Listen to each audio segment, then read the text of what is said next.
Good evening and welcome to 10th class of surface chemistry.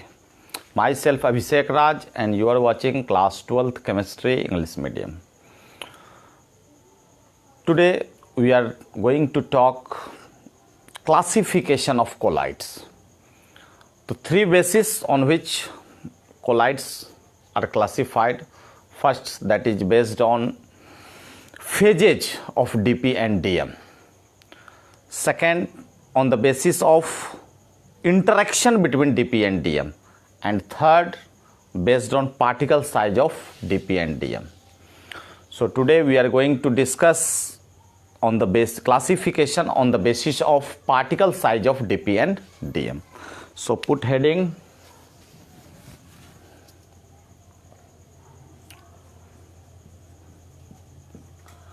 classification of colloids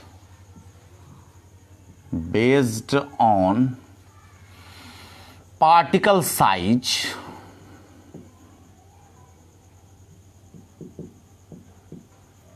of dp and dm.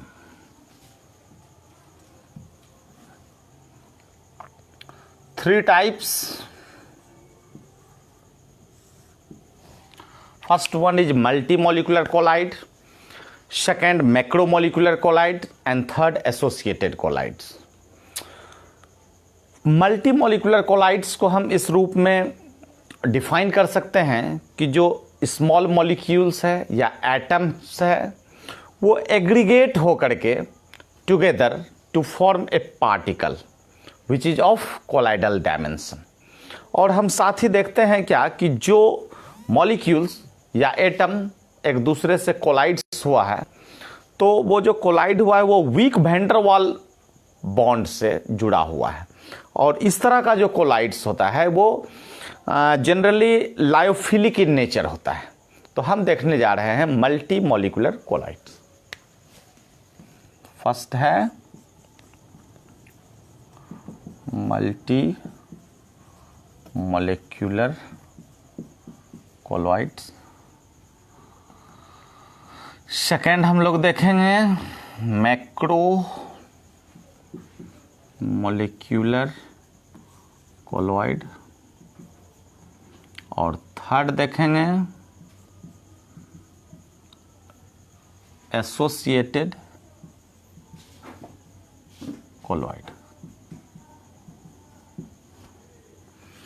तो हम first देखने जा रहे हैं मल्टी मॉलिक्यूलर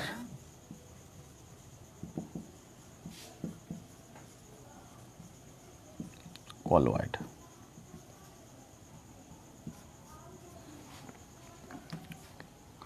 लिखेंगे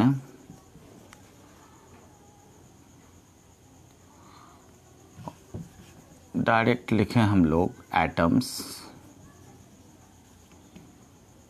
और smaller molecule aggregate to form new substances having particle size similar to colloidal dimension.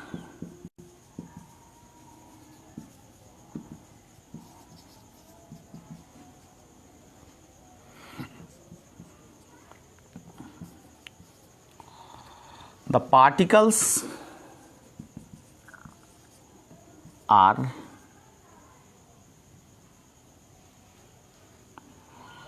joined together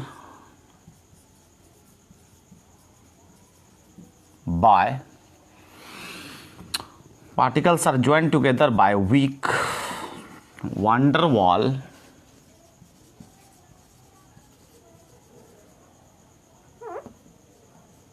forces. The nature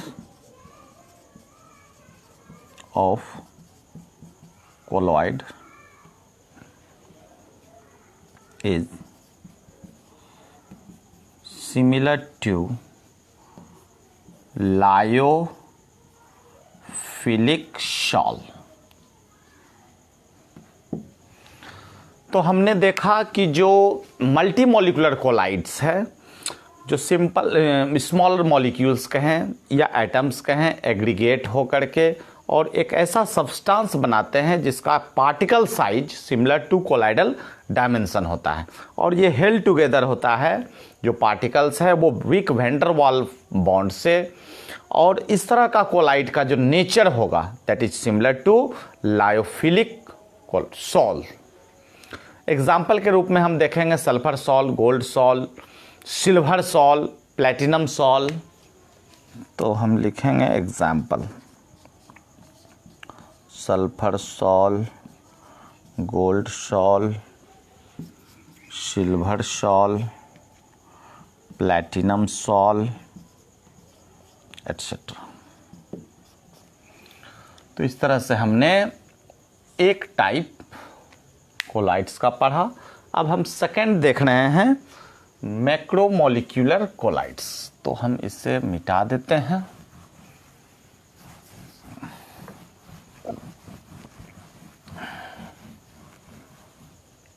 और मेरा नया हेडिंग हो गया मैक्रोमोलिक्यूलर कोलाइड्स। तो नाम से ही क्लियर है, मैक्रोमोलिक्यूलर मीन्स पार्टिकल साइज थोड़ा इसका बड़ा होता है। तो हम कह सकते हैं कि the molecules are themself large enough to form the particles of colloidal dimension. मतलब इसके जो मॉलिक्यूल्स होते हैं वो अपने आप में इतने बड़े होते हैं कि जो कोलाइडल पार्टिकल्स है उसके डायमेंशन के वो इक्विवेलेंट हो जाए। तो हम देखने जा रहे हैं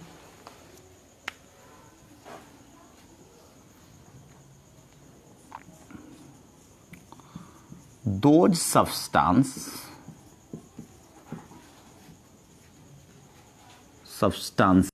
whose particle size are large enough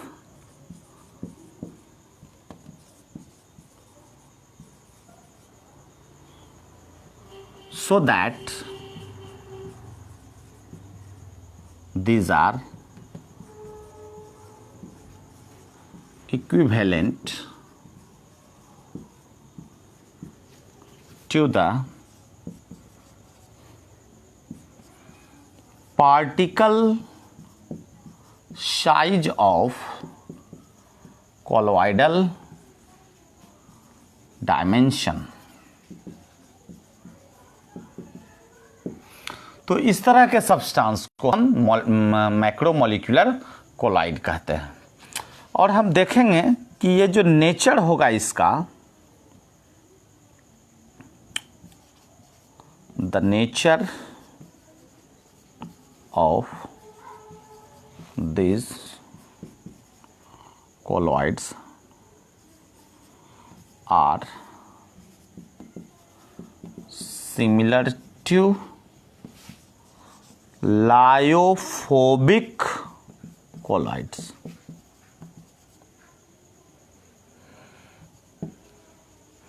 और एग्जाम्पल के रूप में देखेंगे हम स्टार्च सॉल्यूशन, सेल्यूलोज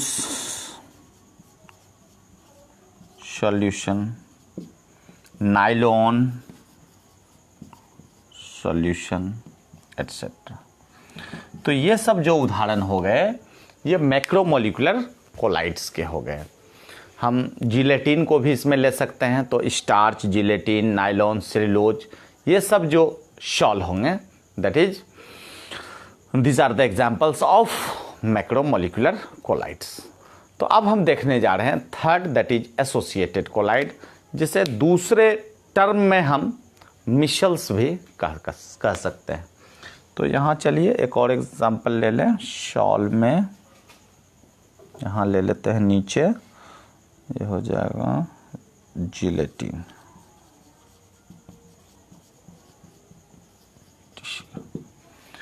तो अब इसे भी मिटा दें हम, और अब हम देखने वाले हैं एसोसिएटेड कोलाइड्स।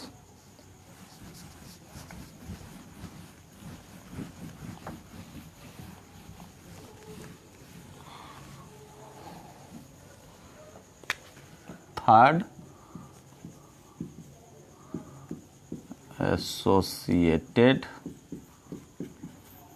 कोलॉइड्स। तो हम किस रूप में एसोसिएटेड कोलॉइड्स को डिफाइन कर सकेंगे?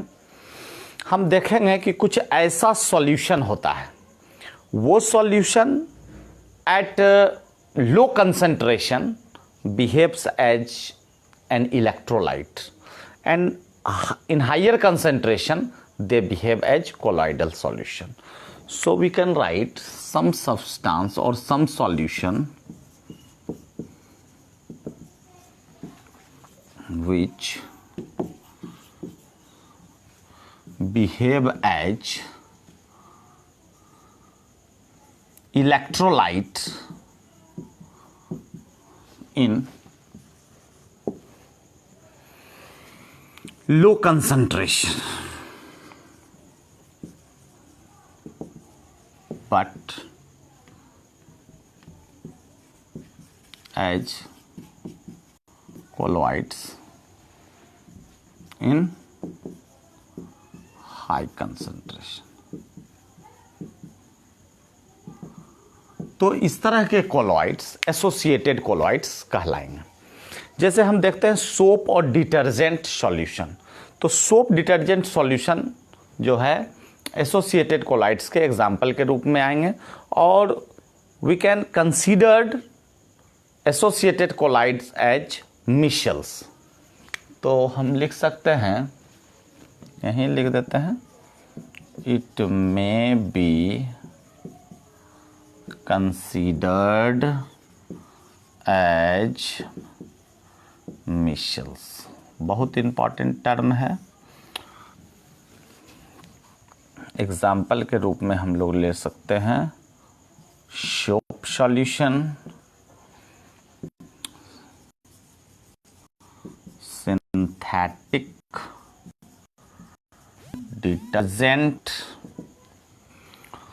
अब हम देखेंगे कि ये जो मिशेल है, हम देखते हैं कि सोप में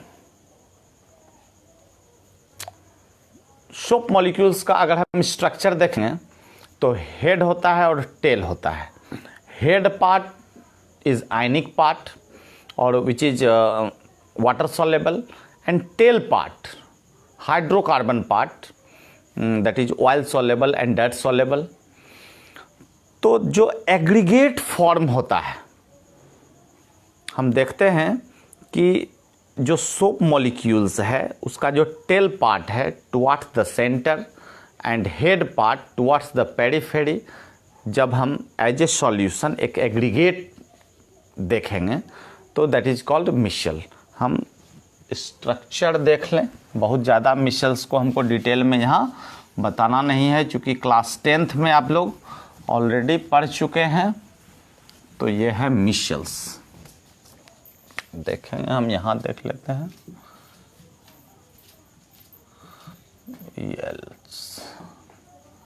तो मिशेल्स में हम देखेंगे कि अगर हम सोप सॉल्यूशन को देखें तो जो सोप मॉलिक्यूल का, मान लिया जाए ये हम sodium salt of long chain fatty acid हमने लिया, तो इसी प्रकार का और भी जो सोप मॉलिक्यूल है ये है आयनिक पार्ट, यहाँ माइनस हो गया, यहाँ Na+ दे दिए हम। चलिए, और ये जो है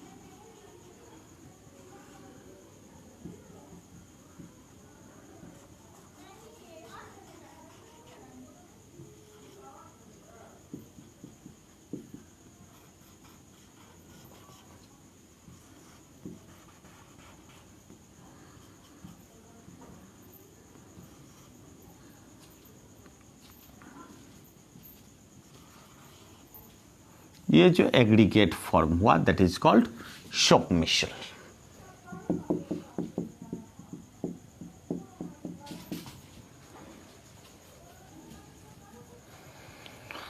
तो हम देखने जा रहे हैं कि जो मिसल्स होता है ये एक प्रकार का सोप सॉल्यूशन का एग्रीगेट है जिसमें कि tail part towards the centre and head part और आयनिक पार्ट टुवर्ड्स द पेरिफेरी। तो अब एक नए टर्म को हम समझने जा रहे हैं जिसका नाम है क्राफ्ट टेम्परेचर। तो क्राफ्ट टेम्परेचर क्या होता है कि ये वह टेम्परेचर है जिसके ऊपर मिसल का फॉर्मेशन हो सकता है। तो हेडिंग करेंगे हम लोग KT और ये हो जाएगा craft temperature.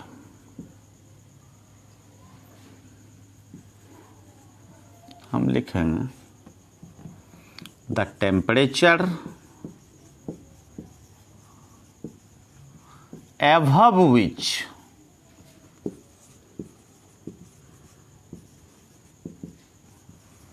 Michel's formation takes place। और एक और टर्म है CMC, क्रिटिकल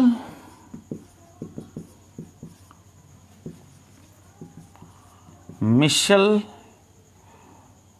कंसंट्रेशन, और हम लोग मिशलाइजेशन कंसंट्रेशन भी कह सकते हैं। तो वह लोएस्ट कंसंट्रेशन जिसमें कि जिसके एभव कहिए कि मिसल फॉर्मेशन हो सकता है। तो द लोएस्ट कंसंट्रेशन लिखेंगे the lowest concentration above which Michel formation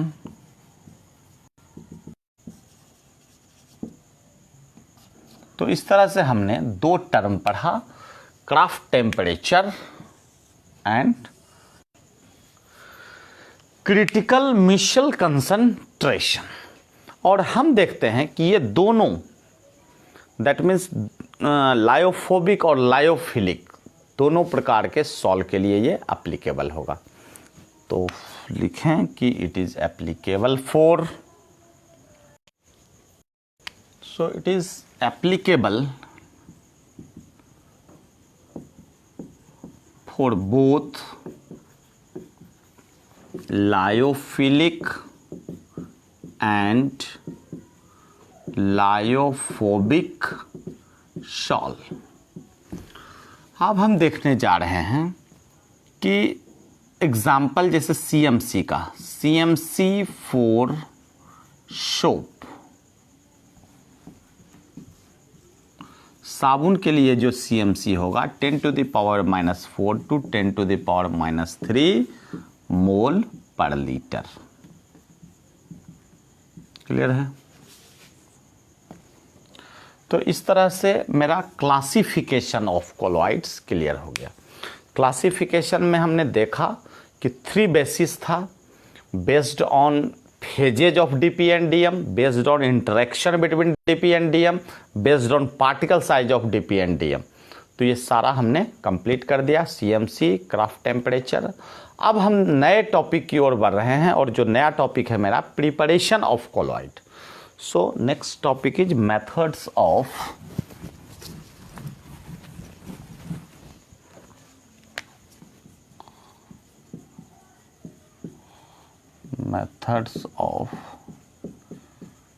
preparation of colloid।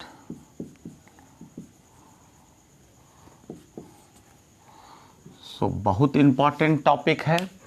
हम देखते हैं मुख्य रूप से 3 मेथड्स है। First method is chemical method, second peptization and third electrical disintegration. इसको हम ब्रेडिग आर्क मेथड भी कहते हैं।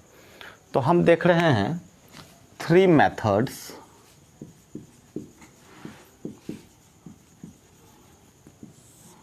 First one is chemical method, second peptidation, third electrical disintegration. तो आज हम देखने जा रहे हैं कि केमिकल मेथड्स। तो वेरियस केमिकल रिएक्शंस है जिसके माध्यम से हम देखते हैं कि मतलब कोलॉइड्स का फॉर्मेशन होता है। जैसे हम double decomposition, oxidation, hydrolysis, reduction, ये सब रिएक्शन केमिकल रिएक्शन के फलस्वरूप मेरा कोलॉइडल सॉल्यूशन बनता है। तो हम लिखेंगे, सीधे लिखेंगे colloids are formed as a result of chemical reactions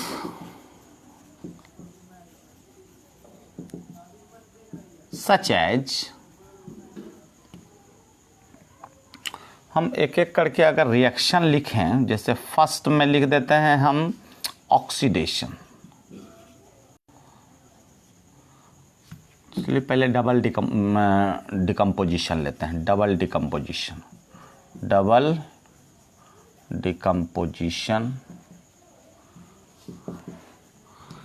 तो डबल डिकम्पोजिशन में हम अगर रिएक्शन लें तो जैसे हम AS2O3 प्लस 3H2S, तो ये क्या हो जाएगा, ये टूट करके दोनों आयन एक दूसरे को एक्सचेंज कर लेगा और AS2S3 प्लस 3H2O बैलेंस भी हो गया, 3 दूनी 6, 3 दूनी 6, ठीक। तो हमने देखा कि आर्सेनिक सल्फाइड जो मेरा, इसका जो सॉल्व मेरा तैयार हुआ, ये जो कोलॉइड्स है, these are formed as a result of chemical reaction such as double decomposition. तो सेकेंड अगर हम लें ऑक्सीडेशन, तो बहुत ही कॉमन एग्जाम्पल है, जैसे SO2 और H2S ऑक्सीडेशन।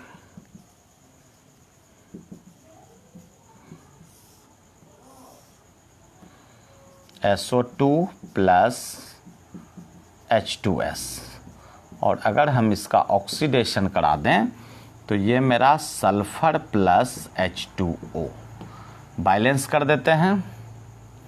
2 यहाँ पर हो जाएगा, 2 यहाँ कर देंगे और 3 मेरा यहाँ हो जाएगा, तो 2 1 3। तो पहला हो गया डबल डिकम्पोजिशन, दूसरा हो गया ऑक्सीडेशन, तीसरा हम लोग देख लेते हैं रिडक्शन।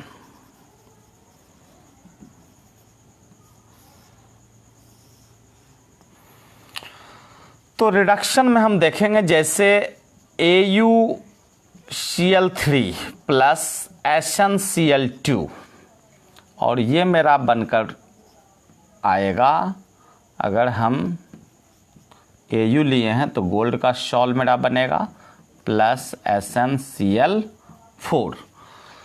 तो हम देख रहे हैं कि गोल्ड का क्लोराइड्स है और टीन के क्लोराइड से अगर मतलब रिएक्ट करता है तो यहाँ पर जो है रिडक्शन रिएक्शन हो रहा है, और यहाँ जो फॉर्मेशन हो रहा है मेरा गोल्ड सॉल्व का हो रहा है। तो बैलेंस हम करें 2 हो जाएगा यहाँ, अगर यहाँ 3 दिए तो इधर हो जाएगा 2 और इधर हो जाएगा 3। तो इस तरह से हमने as a result of reduction ये मेरा कोलॉइड फॉर्म हुआ। एक और रिएक्शन हम ले सकते हैं, जैसे हाइड्रोलाइसिस।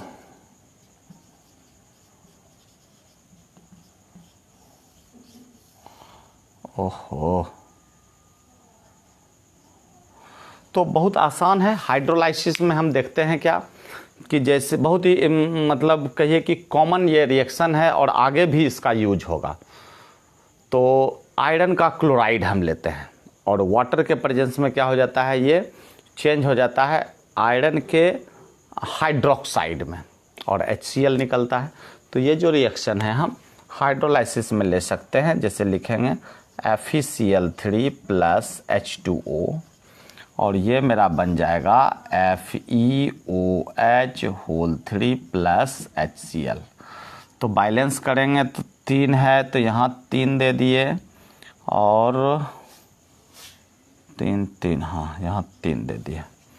ये मेरा हो गया hydrolysis. So we can write as a result of क्या किया, तो डबल डिकम्पोजिशन,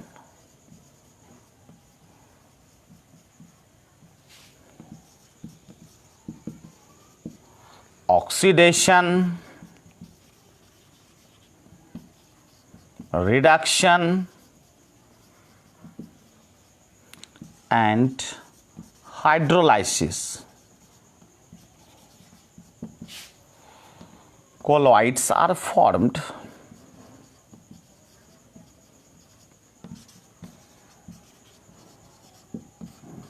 तो इस प्रकार से हमने केमिकल मेथड को कंप्लीट किया। नेक्स्ट क्लास में हम लोग देखेंगे पेप्टिजेशन क्या होता है, इलेक्ट्रिकल डिसइंटीग्रेशन क्या होता है, और आगे की चर्चा हम करेंगे। So thank you for watching this video. ये सरफेस केमिस्ट्री का 10th क्लास मतलब 10वां क्लास था। पहले का जो मेरा पूरे 9 क्लास का जो वीडियो है वह मेरे आईडी पर लगा हुआ है, यूट्यूब पर भी है। आप उससे कंसल्ट करके पूरे 9 क्लास का वीडियो देख लीजिए और ये 10वां क्लास से आगे आप कंटिन्यू रहिए। Many thanks to you.